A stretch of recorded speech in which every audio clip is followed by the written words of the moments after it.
मुलं 9-10 वर्षाची झाली तरी अंथरूण का ओलं करतात? ह्याच्या मागचं ना आधी लॉजिक समजून घ्यायला पाहिजे.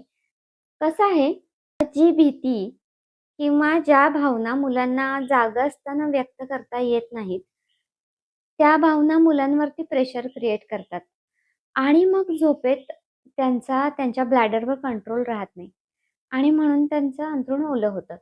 आता ह्या केसमध्ये सगळ्यात जास्त मदत करू शकतात ते पुष्पौषधी आणि पुष्पौषधींच्या थ्रू भीती बाहेर काढायला खूप फास्ट मदत होते आणि काही वेळेला पालकांना सुद्धा काउन्सिलिंग करावं लागतं.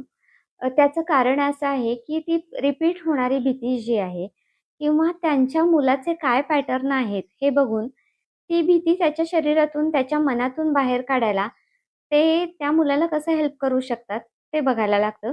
जिथं ही हेल्प दोन्ही बाजूनी मिळते ना, तिथे हा प्रॉब्लेम चुटकीसरशी निघून जातो.